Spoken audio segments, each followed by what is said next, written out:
Vamos lá, vou começar aqui. Vamos ver. Vamos ver aqui. Aqui.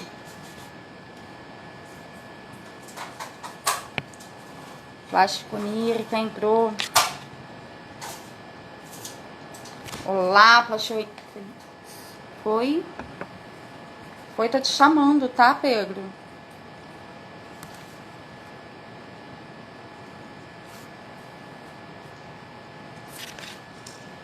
Vamos ver aqui.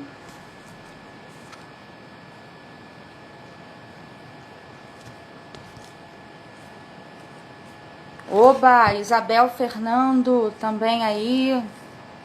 Olá. Pedro, eu tô te chamando. Qualquer coisa, se você quiser, você também pode pedir para participar, que eu não sei o que tá acontecendo aqui. Que não tá indo.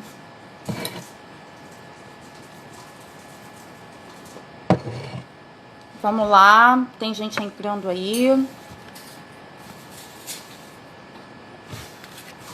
Não tá me ouvindo? Eita!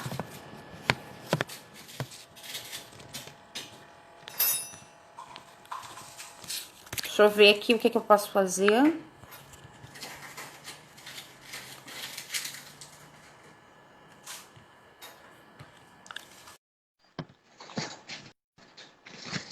Tá me ouvindo, Pedro?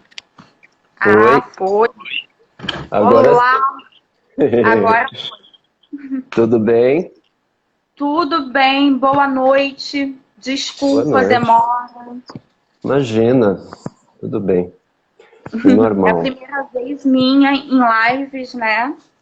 E aí você teve a felicidade de estar nesse momento aí. E eu tô descobrindo tudo e também, né? A internet complicou aqui. Bom, querido, esperar a galera chegar aí. Já tem uma galera assistindo, chegando. E aí eu vou me apresentando, tá? Pra gente Tá bem, começar daqui a pouco e te apresentar. tá Bom, eu sou bem. a Você Gaia tá me ouvindo Patrícia. bem? Tô te ouvindo Tá? bem. O pessoal que tá aí com a gente tá ouvindo nós dois bem também? É bom dar uma conferida que às vezes a gente se escuta e o pessoal não nos escuta. Mas vai falando, Maravilhoso. desculpa.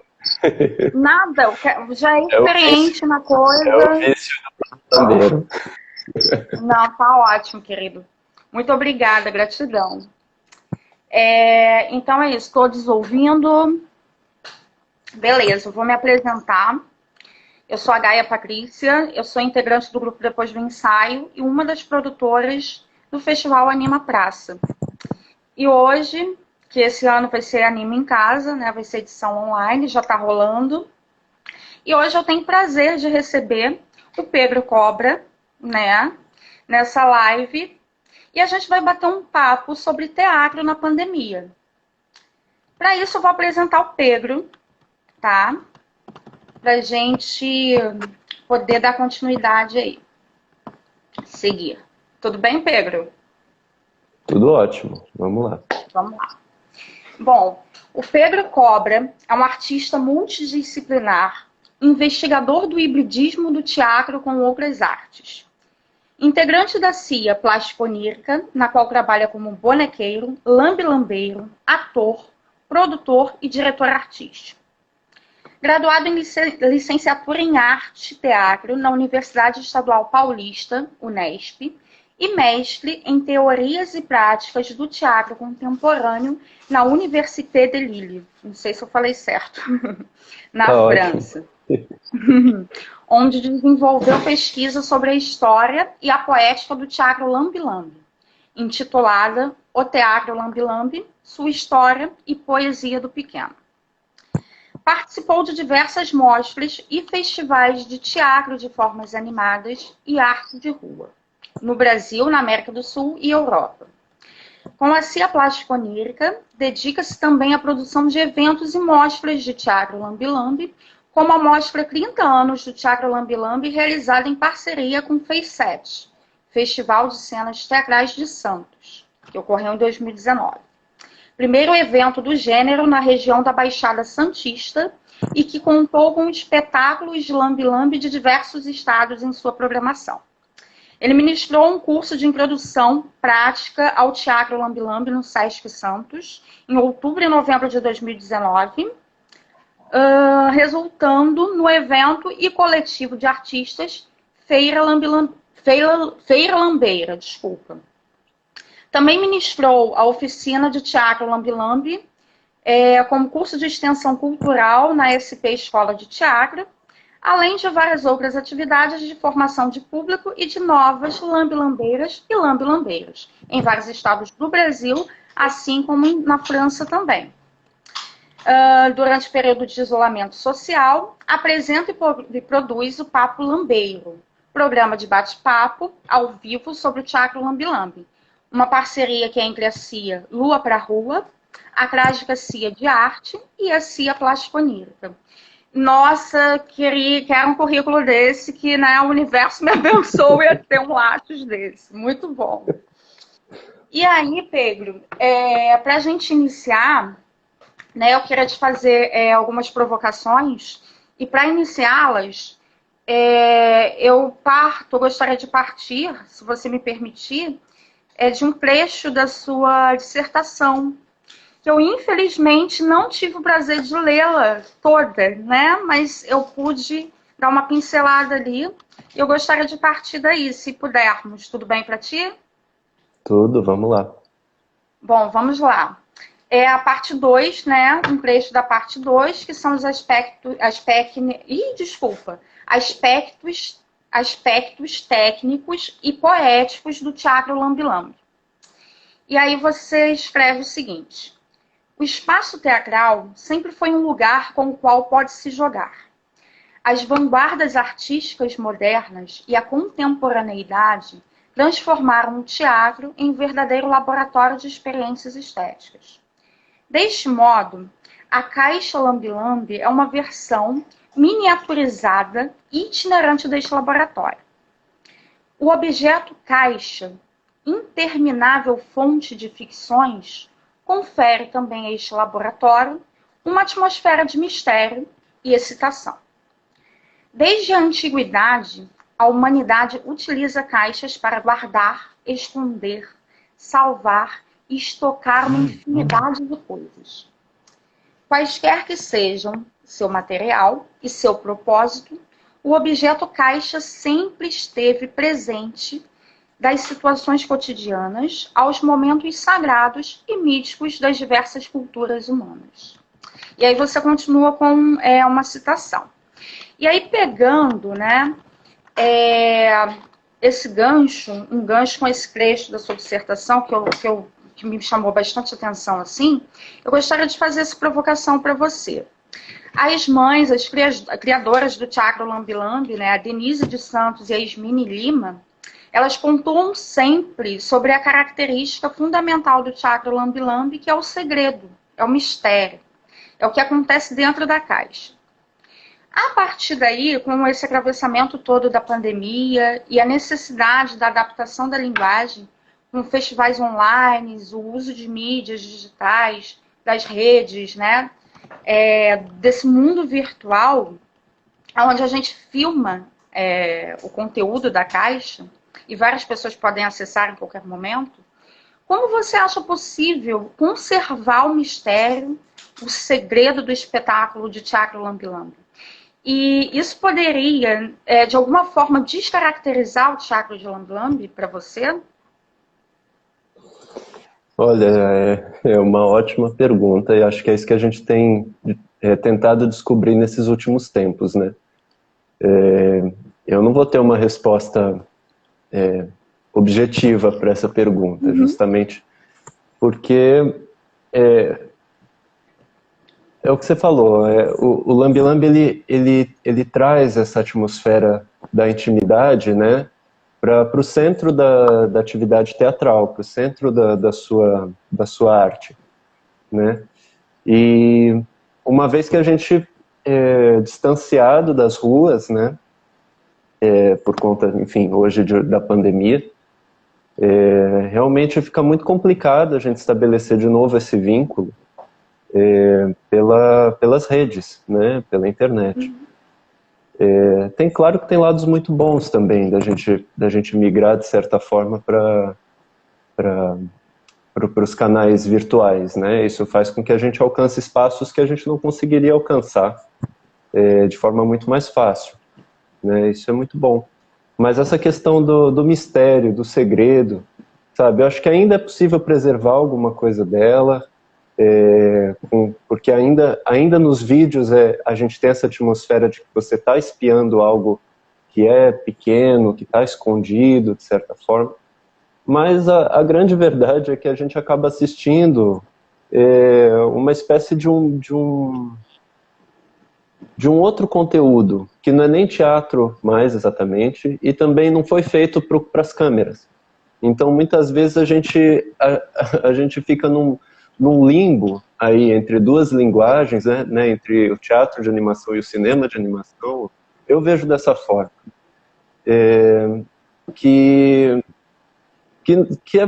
não é muito satisfatório para o artista, né? Eu digo por mim, é meio frustrante, né? Então, eu acho que se perde um pouco também. Um pouco não, se perde bastante essa questão do segredo, né? Eu penso também o seguinte, que o lambe-lambe, ele não se faz só do espetáculo que é visto dentro da caixa, né? O lambe-lambe, a gente falou muito também no Papo Lambeiro, eu falo também isso na minha dissertação, a gente fala isso nas oficinas, e isso é uma conversa que a gente sempre tem nos festivais com outros artistas, então eu diria que é uma unanimidade que o espetáculo ele começa mesmo antes do espectador pôr a cabeça dentro da caixa, de olhar o que está sendo apresentado lá dentro, né? O espetáculo ele começa no momento em que o lambe-lambeiro ou a lambe-lambeira chega no espaço onde ele vai apresentar, a maneira como esse artista ou essa artista se coloca nesse espaço, como dialoga com o ambiente ao redor, com as pessoas, com o comércio, com o fluxo. Enfim, isso já faz parte do espetáculo e muitas vezes já faz parte da dramaturgia, né?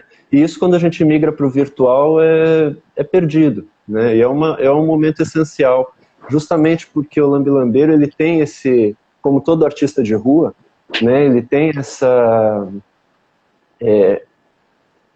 ele tem esse dever e essa forma de fazer a conquista do público, né, para trazer ele para a caixa. Isso também faz parte do espetáculo, né?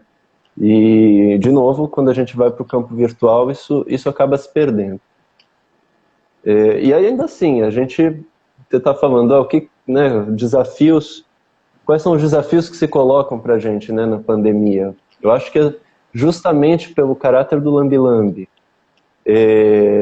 de resistência, um pouco, eu quero dizer, resistência ao fluxo das cidades, a esse ritmo acelerado que a gente tem né, imposto na vida capitalista, na nossa vida cotidiana. O lambe-lambe ele tem essa função de resistência a isso, né? Então, por que eu estou dizendo isso? Porque dentro de uma condição normal de realidade, a gente já encara diversos desafios em se colocar contra esse ritmo, né, na rua. Então, no normal, né, desafios com autoridades, pequenas autoridades locais, com o próprio público que às vezes não valoriza, né, enfim. E a gente tem nesse papel, nesse trabalho, uma função o lambe-lambe em si, o teatro já sofre isso de forma geral, né? Mas o lambe-lambe em si, ele tem esse papel de singularizar a experiência estética, né? De trazer o espectador sozinho para a sala de espetáculo, né? E apresentar uma obra especialmente para ele, né? E justamente isso é tão bonito, né? Esse olho no olho, essa forma de tratar a pessoa com o respeito que a individualidade dela merece, sabe? E, enfim, e aí isso vai justamente, eu penso assim, isso vai contra a nossa... o que geralmente se coloca como entretenimento para as massas, né? Que é perpetuado pela comunicação de massa, enfim. e, de certa forma, né, acaba sempre considerando as necessidades de todos aqueles indivíduos que compõem a sociedade como as mesmas, ou quase as mesmas, para, enfim, para controlar o olhar, o poder de consumo dessas pessoas, né? E, enfim, e adestrar, de certa forma, a vida, né, para esse sistema, para essa sociedade.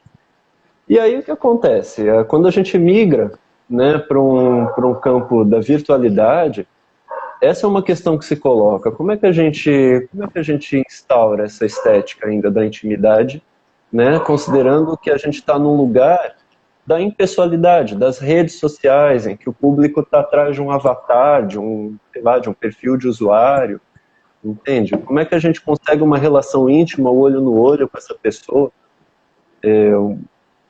Isso se perde, não tem como, né? Enfim, então é um desafio e tanto para a gente nesse momento, sabe? O que a gente faz hoje é uma tentativa de continuar trabalhando, porque a gente precisa, né, e é necessário que a gente encontre alternativas nos canais que a gente tem, mas eu acho que você perguntou assim, se impossibilita ou se descaracteriza. Sim, Isso. eu acho que sim, eu acho que impossibilita. E, assim, impossibilita quer dizer, descaracteriza muito, né? Caracteriza, né? A gente consegue ainda trabalhar, mas aquilo já não é mais exatamente teatro, porque não tem mais o encontro social. E aquilo também não é exatamente o lambi-lambi, porque a gente perde essa singularização do Torna-se uma espectador. outra coisa, né? Exato, a gente fica aí entre o que eu falei, o cinema de animação estranho, porque não é nem feito para a câmera ver uma coisa tão pequena, feita para o olho humano ver, né? A gente vê todas essas tentativas, todas muito honradas de tentar fazer online, né? Seja ao vivo, seja com vídeo gravado, né? A gente começa a perceber como é difícil captar com qualidade um espetáculo ambulant feito para câmera. A iluminação não é adequada, o equipamento muitas vezes que você tem à sua disposição não é o melhor, né? Então é complicado. Eu não quero broxar o pessoal que está assistindo, mas são questões que me passam pela cabeça. São questões super pertinentes, assim, a gente tem que discutir de fato mesmo, porque realmente a gente tenta resistir, a gente tenta continuar né, a fazer, mas não é a mesma coisa, torna-se uma outra coisa. Inclusive, isso que você falou de não captar e tal, e eu vi o meu teatro, o meu espetáculo de teatro Lambi Lambi, e não foi a mesma coisa, sabe? Não tem a mesma sensação, ainda mais que o meu tem o toque. Então, não vai ficar a mesma coisa, infelizmente, mas é uma forma da gente continuar, né? E até quando for necessário, né? Usar esses novos recursos e esses suportes, né? E é Sim. isso. Sim. E agora eu gostaria... Você quer pontuar mais alguma coisa? Colocar mais alguma coisa? Não, eu estava pensando também, ainda tem uma outra questão que se coloca quando a gente migra para as redes sociais, sabe? Que é importante a gente ter sempre em mente, nem sempre a gente passa na cabeça, por isso eu penso, falo isso por mim, no dia a dia quando a gente está usando aí Instagram, Facebook, YouTube, Google, enfim, todas essas grandes redes sociais, enfim, essas grandes empresas de comunicação, né? Enfim, elas que estão, de certa forma, não vou dizer adorando, porque seria sádico da minha parte, mas que elas estão aproveitando muito esse momento, né? O quanto que as pessoas não estão usando muito mais as ferramentas delas, né? Enfim, é o que a gente tem, né? A gente está aqui no Instagram hoje, que bom, né? Por um lado, que a gente consegue essa conexão, mas por outro, a gente está entrando mais ainda nos próprios canais dessa comunicação de massa contemporânea agora, que a gente na rua combate de certa forma. Exato, entende? Né? Então estar dentro deles de certa forma é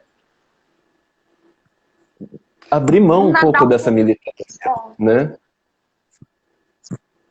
Sim, complicado. É meio que nadar um pouco no fluxo, na maré, né? E não contra ela. Mas enfim, é o que tem para hoje também. Pois é, a gente precisa continuar circulando, né, ideias e conversando. E é justamente sobre isso que eu queria puxar agora com você, para você falar um pouco sobre o Papo Lambeiro, né? Que é uma iniciativa que ela é muito bacana justamente para isso. Minha filha... Ixi. Escutou. Acontece. Não fica ali não, amor, senão você vai quebrar, vai coisar o pé, tá? Vai furar, fica pra cá. Mas minha filha é de 8 anos. Então, voltando, é uma iniciativa muito bacana para circulação mesmo, né? E troca de ideias e sobre o momento que a gente está passando, justamente isso que a gente está fazendo, enfim. E eu queria que você falasse um pouco sobre o Papo Lambeiro, como que começou essa iniciativa, essa ideia, e fica à vontade aí para falar. Tá bem, e se você quiser ir lá, enfim, recolher o que quebrou, para não causar nenhum acidente, fica à vontade, viu? Não, tudo bem, obrigada. Ela foi pro quarto dela, tá aqui na sala, fica aí, tá, filhote? Tá bem. É a vida, é isso, tá ao vivo, tá acontecendo. Normal. Enfim, Papo Lambeiro. Então, o Papo Lambeiro, justamente, a gente no começo dessa história da pandemia, a gente, enfim, todos os trabalhos sendo cancelados, festivais sendo adiados, e a gente começou a ficar um pouco sem perspectiva, né? Porque não só pela questão financeira, obviamente, mas também pela questão de contato entre os artistas, né? Viajar para os festivais e tal. É um momento essencial, assim, a parte da apresentação é maravilhosa, que a gente tem um contato com o público, mas a gente, os artistas que vão pro festival, pra gente é a parte riquíssima, o encontro entre nós, os outros que fazem a mesma coisa que a gente faz, né? E o Papo Lambeiro veio dessa necessidade da gente manter esse contato ainda nesse momento da pandemia, né?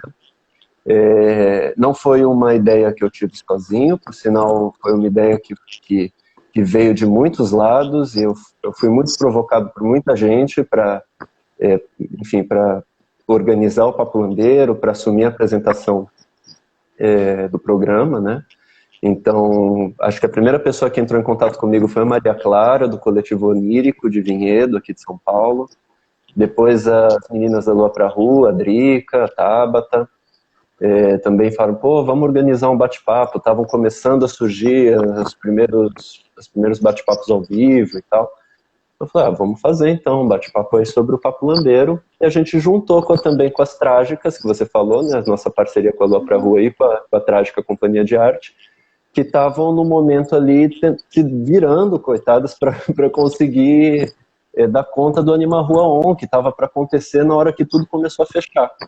Né? O Anima Rua, né? Elas criaram o Anima Rua On, que é a versão do festival delas online. Então a gente tentou juntar essa vontade de continuar a conversa e a exibição dos espetáculos ao vivo, né, numa parceria, e assim nasceu o Papo Lambeiro, dessa provocação, de certa forma, da comunidade lambeira e desse apoio todo que a gente aqui da Plástica Onírica teve também da Lua pra Rua e das Trágicas. Né.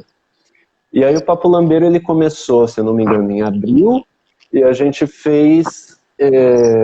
até agora 3 temporadas, né?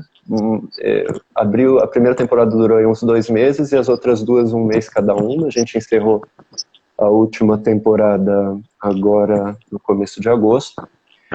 E agora estamos um pouquinho de férias, porque estamos com muitos trabalhos, a gente vai tentar retomar um pouquinho mais para frente. Mas o Papo Lambeiro é esse programa de bate-papo sobre a linguagem do teatro lambe-lambe, né? No Papo Lambeiro não exibimos espetáculos, a gente convida pessoas, lambeiros, lambeiras, aí, artistas, produtores de festival, produtoras, diretoras, enfim, para vir falar sobre a prática deles e delas, o entendimento que essas pessoas têm sobre o lambe-lambe, como o lambe-lambe chegou em outros lugares, isso também é bem legal.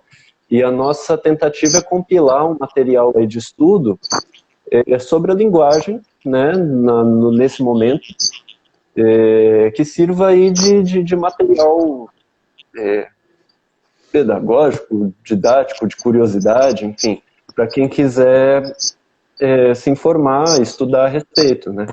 Então, todos os episódios que são transmitidos ao vivo, a gente salva e põe no nosso canal no YouTube, na Plástica Onírica, lá estão todos os episódios de todas as temporadas lá disponíveis, para quem quiser ver, rever, enfim, falar.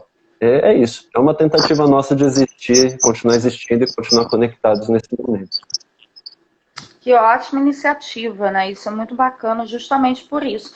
Alguém falou aqui o seguinte, parabéns, Puppet Soap. Falou alguma coisa Puppet Soap, lá do Reino Unido. Obrigada, Pedro. Falaram aqui que foi o contrário, que foi um momento, um meio pelo qual teve contato com a família Lambi-Lambeira. Pois é, isso foi muito bacana no Papo Lambeiro. A gente conseguiu conectar gente que já era próximo de nós, que nós já conhecíamos, e fomos conectando também pessoas distantes, pessoas que eu não conhecia, né? Eu tive a oportunidade de bater papo com gente que eu nunca vi, que eu não sabia que trabalhava com teatro lambi-lambi, né? E a gente passou a se conhecer por causa do programa. Gente que assiste, que entra, que comenta, que começa a falar que trabalha aqui ou ali, que faz tal, tem, tal especialidade dentro das caixas e que vai fomentando as pautas do papo, né? Isso é maravilhoso. E eu espero que um dia a gente consiga marcar um papo aí com o Fagner, que é brasileiro e que é diretor aí da Puppet Soup, que estava no Reino Unido e que trabalha com lambi-lambi lá também. Maravilhoso. E dando continuidade aqui, Pedro, o que você pode dizer? Isso foi uma pergunta do Thales, né, que ele fez e tal, antes da gente abrir para as perguntas do chat. O que você pode dizer sobre a inserção da cultura popular em pesquisas acadêmicas? Aí ele fez 3 perguntas em uma, né? O que você acha do teatro lambi-lambi ainda ser pouco estudado nas universidades? E como foi seu processo no mestrado? Tá. Bom, essa questão das linguagens populares entrarem na academia, né, é uma questão histórica, né? Eu acho que ela reflete bastante o nosso pensamento de educação, não só no Brasil, mas no mundo todo, sabe? No Brasil a gente acaba refletindo, de certa forma, nas grades, na estrutura curricular, né, dos cursos acadêmicos, enfim, e aí isso acaba também transparecendo na mentalidade de muita gente que tem lá. Isso vem mudando, felizmente, mas é um lugar elitizado ainda, né, de uma elite econômica ainda, muitas vezes, e de uma elite intelectual, né? E ao longo da história a gente vê que as manifestações populares têm menos ou quase nenhum espaço dentro dos espaços ocupados e dirigidos pela elite, né? Então é isso, o lambi-lambi não é diferente, né? Ele está nesse mesmo bojo também. O lambi-lambi ainda tem um ponto que contribui para isso, ele é muito novo, né? Ele é muito recente. Né, 30 anos já é um tempo que dá para o pessoal ainda jogar mais tempo na academia, claro, mas ainda para uma linguagem é muito recente. Então eu acho que assim, hoje está começando a aparecer vários trabalhos, entende? Eu vejo alguns professores, eu vejo um pessoal que vem entrar em contato comigo, pedir para usar dissertação, pedir algum material, alguma entrevista, alguma coisa assim. Então está acontecendo não só no Brasil, na Argentina também, em outros locais do mundo, tem acontecido esse olhar, não só para o lambi-lambi, tem acontecido esse olhar mais generoso por parte dessa elite intelectual da academia para as formas populares, o que é muito bom. É importante que as formas populares estejam também nesses espaços.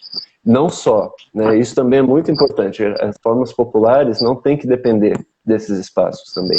Por isso que é muito bacana que os artistas de lambi-lambi escrevam sobre o que eles fazem, entende? Compartilham compartilhem, enfim, o trabalho deles, o pensamento deles sobre a arte. É muito bacana quando a gente tem revistas organizadas por grupos também, né? Não só revistas organizadas por acadêmicos, que compilam outros saberes, que têm outros olhares, outras linhas editoriais, né? Então isso é muito importante. E a minha experiência, como foi, né? Bom, eu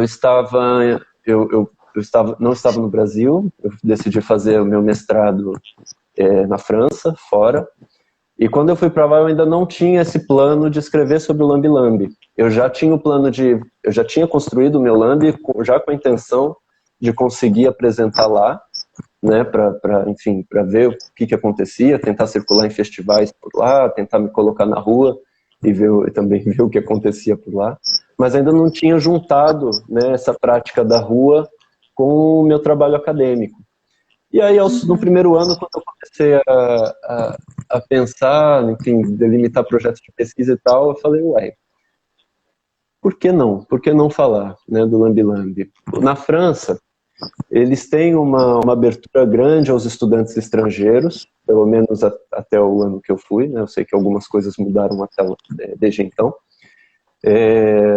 E, felizmente, na universidade que eu fui parar, foi a Universidade da cidade de Lille, eu encontrei uma professora que ela tinha uma história, de certa forma, semelhante a essa questão da parte popular entrar na academia, que é a parte técnica do teatro entrar no estudo acadêmico. Ela era da área de iluminação teatral e ela entrou para a parte de pesquisa em iluminação teatral, o que também não é muito comum, não era, pelo menos até ela. Foi uma das primeiras a trazer o pensamento de iluminação teatral para o âmbito acadêmico.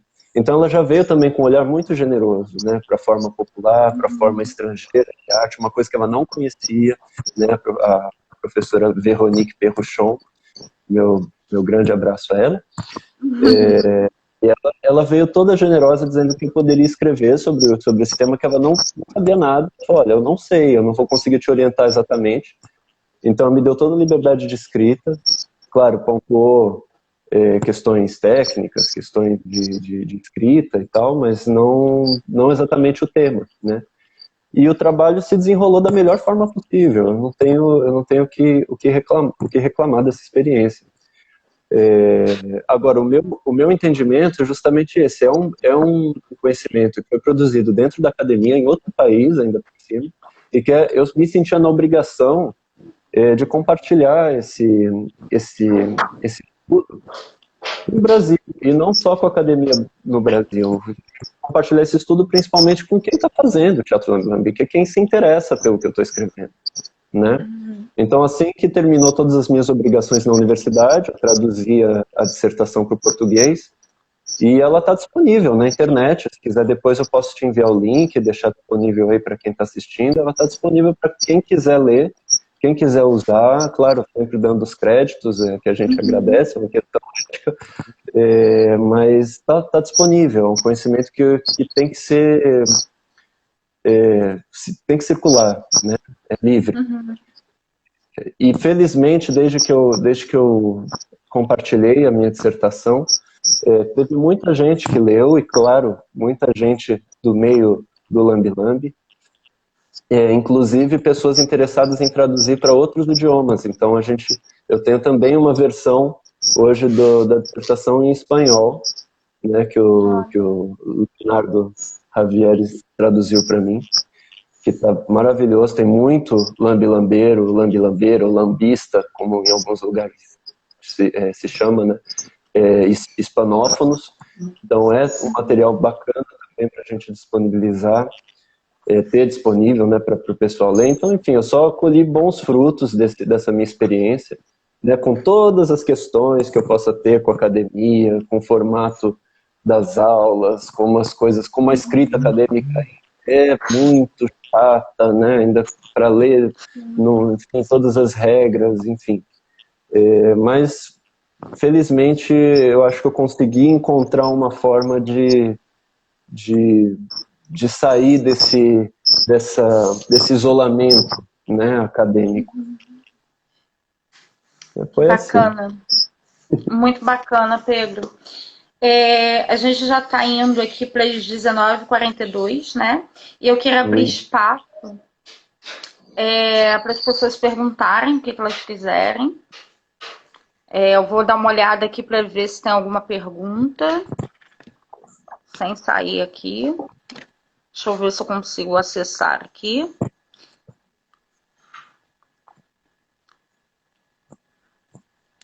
Tá, uma pessoa comentou aqui que Felipe Chaitel, tô até com medo de errar já as pronúncias aqui. Os nomes, me desculpem, gente. Essa rede que tem acontecido é fundamental para a nossa resistência.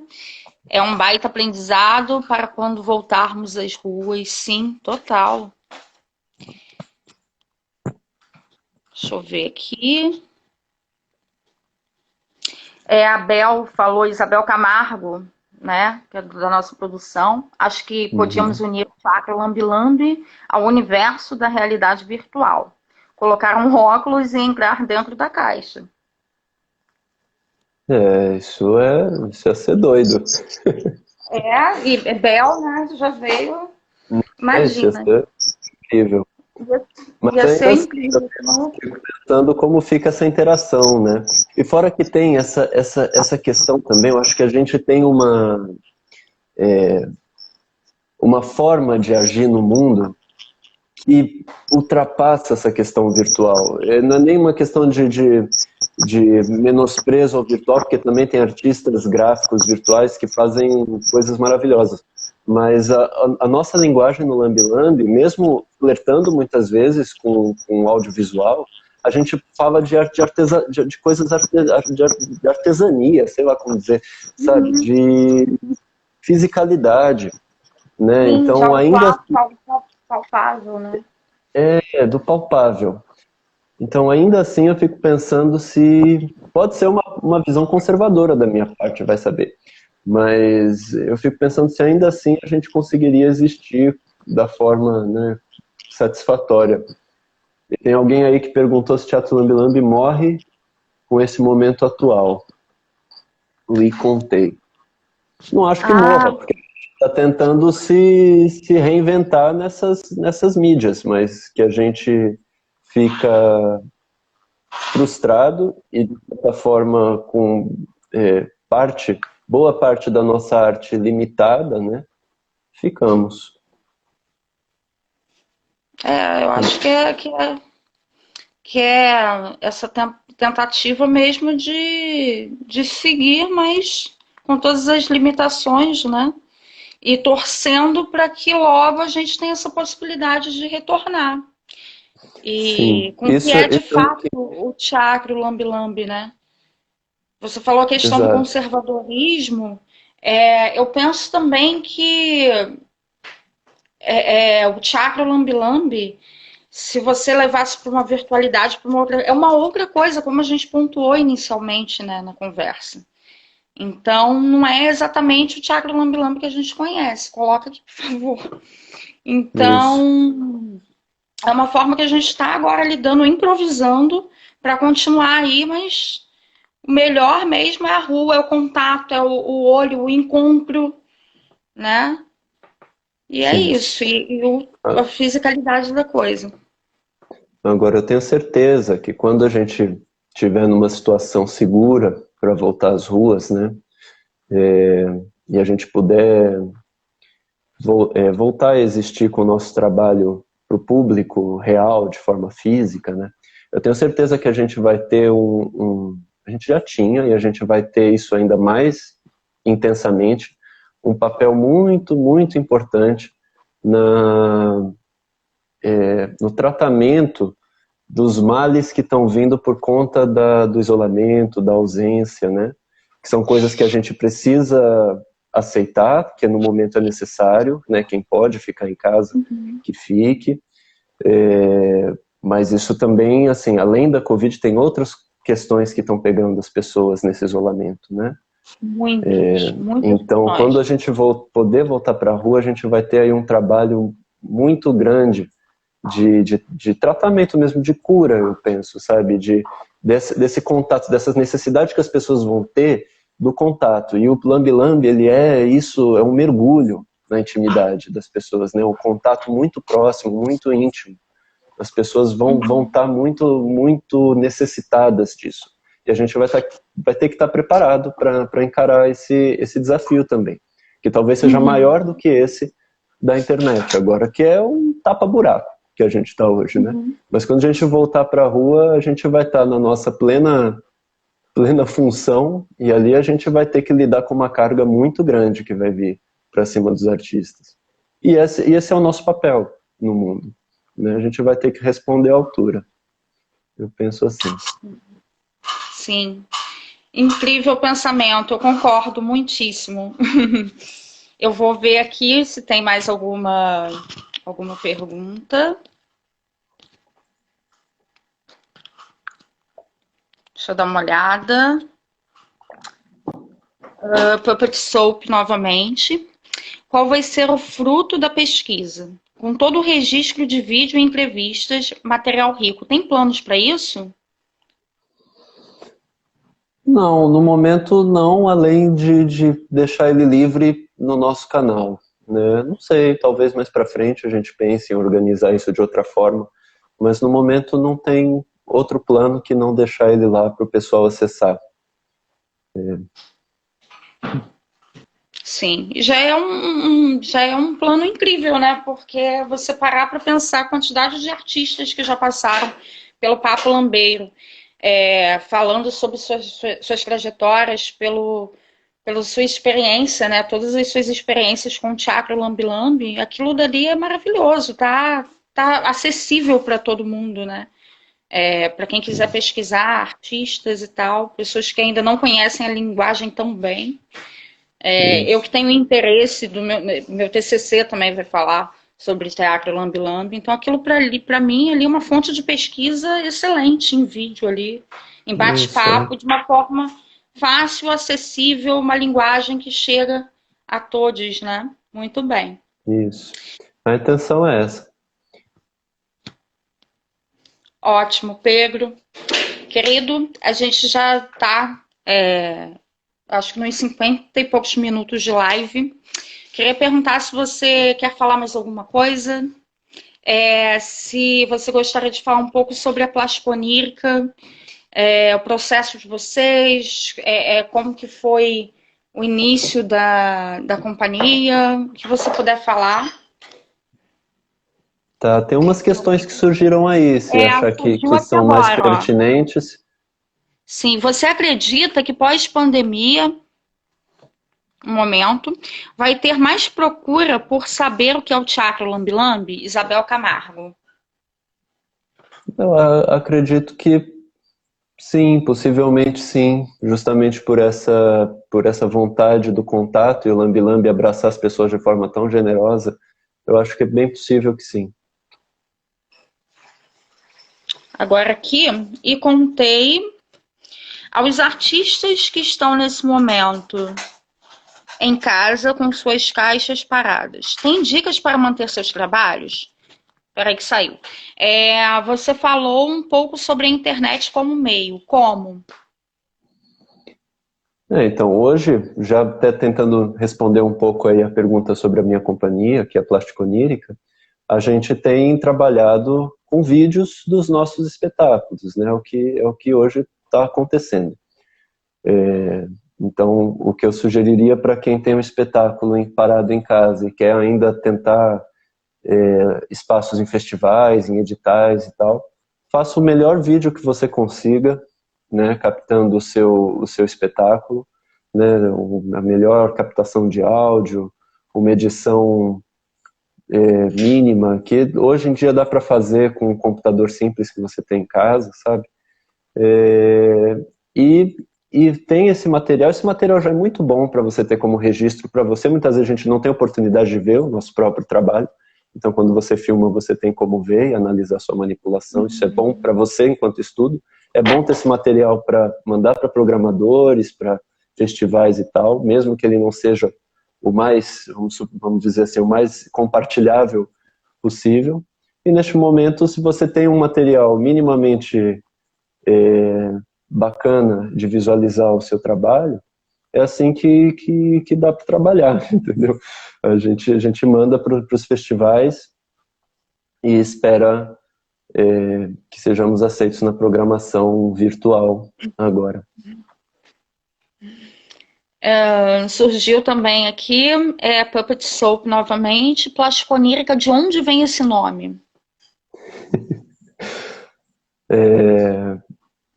Bom, na companhia, enfim, sempre decidir nome de companhia é um parto, né? É uma questão difícil, muitas ideias, né? Vem um monte de coisa bizarra.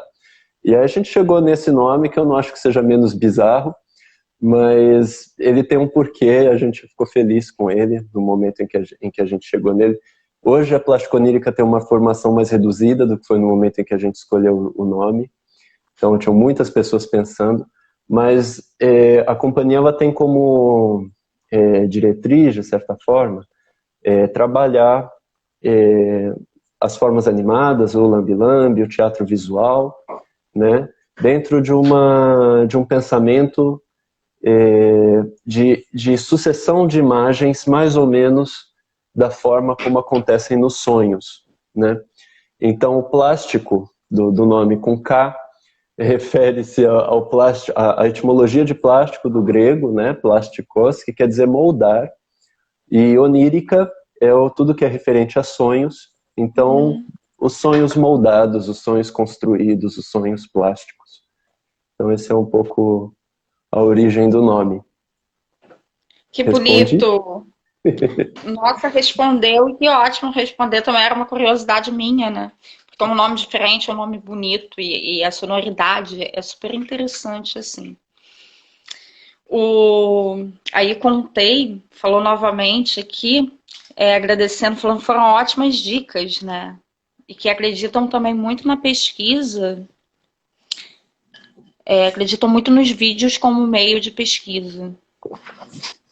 Eu também como pesquisa. Sim. Deixa eu colocar aqui.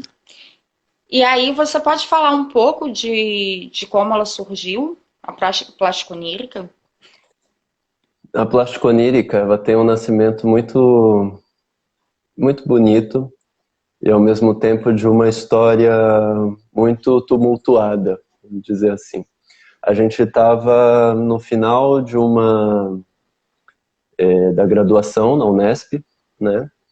E, enfim, por diversas circunstâncias, a gente teve que se afastar do trabalho em que a gente estava realizando dentro da universidade. E precisávamos, aquele grupo de estudantes, criar uma independência, né? uma individualidade, de certa forma. E foi assim que ela surgiu, nesse momento de deslocamento do universo da academia para o universo do mercado, vamos dizer assim, do profissional. Desde então, enfim, os caminhos das pessoas foram tomando outros rumos, né? E daquele grupo, quem continuou trabalhando junto fui eu e o Felipe Isaac, e depois Larissa, minha companheira, entrou também com o espetáculo dela. Nesse momento a gente estava, eu e Larissa fomos morar na França, a Larissa também fez a especialização dela, o mestrado, lá na mesma universidade, e o Felipe passou um ano com a gente morando lá também, então a companhia toda ficou morando um ano na mesma cidade lá, fazendo projetos juntos, o espetáculo A Fiandeira nasceu nesse momento, enfim, elaborando uma série de outras ideias que a gente está estruturando no momento em que a gente voltou para o Brasil para atuar aqui. Um pouquinho, assim, resumidamente, a história da companhia foi essa. Que lindo, que maravilha. Isso foi em 2014, o Saudade é de Saudade de 2015, se eu não me engano, e a Fiandeira é de 2018. Se eu não me engano, os anos são esses. Nossa, eu sou louca pra assistir. Assistir o trabalho uma companhia. de vocês. Sim, Eu sou louca para assistir o trabalho de vocês. Antes de eu montar o meu espetáculo. Não, obrigada, meu amor. Antes de montar o meu espetáculo de teatro no Lambi Lambi, eu fui pesquisar algumas coisas na internet. Eu vi um vídeo seu, inclusive, confeccionando. Eu até procurei depois e não vi mais, assim, confeccionando a caixa. E tinha um senhor, eu não sei se era seu pai, se era quem É era, meu pai. enfim. E aí eu fiquei apaixonada. Eu falei, gente, aí assim, lambendo o mundo, né? Eu falei, que sacada boa, lambendo o mundo, que incrível, que lindeza. Fiquei encantada. E que prazer, né? Ter você aqui. Aí Contei perguntou quando a Plasconica vai dar oficinas. Pois é, a gente também queria saber, ter uma Oficinas data online, desculpa. online. Online também. Ainda, presenciais a gente não tem a menor ideia quando isso vai voltar a acontecer. A gente pegou uma raspinha de tacho aí da pandemia, a gente conseguiu fazer uma oficina em janeiro desse ano, na SP Escola de Teatro, que foi super legal, foi um mês inteiro muito intenso. E aí em março a gente fez uma apresentação com o coletivo da outra oficina que a gente deu no ano passado, e aí logo depois dessa apresentação tudo fechou por conta da pandemia. A gente até deu sorte nesse quesito. Mas a gente não tem uma oficina ainda programada ao vivo quer dizer presencialmente, né? Online. Mas online a gente está elaborando em parceria com o FECET, que a gente fez a mostra 30 anos no ano passado, a gente está pensando num formato virtual do festival para esse ano. E a gente não vai ser exatamente uma oficina nos moldes em que a gente costuma fazer, mas a gente vai fazer uma ação formativa para o festival, né, se tudo correr conforme esperado, claro. A gente vai fazer uma ação formativa para o festival, que vai ser uma introdução, uma vivência com alguns elementos do Teatro Lambi Lambi, para introduzir principalmente crianças, pais que estão nesse momento da pandemia isolados aí, ou até dar uma ferramenta pedagógica para professores, sabe, professoras, trabalhar com estudantes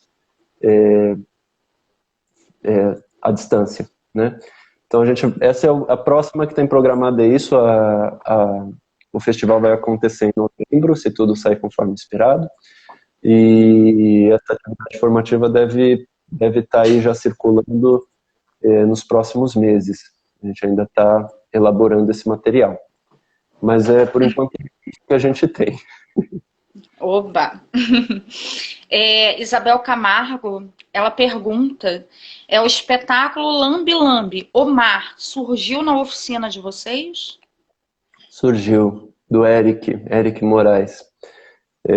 Sim, surgiu na oficina do Sesc Santos.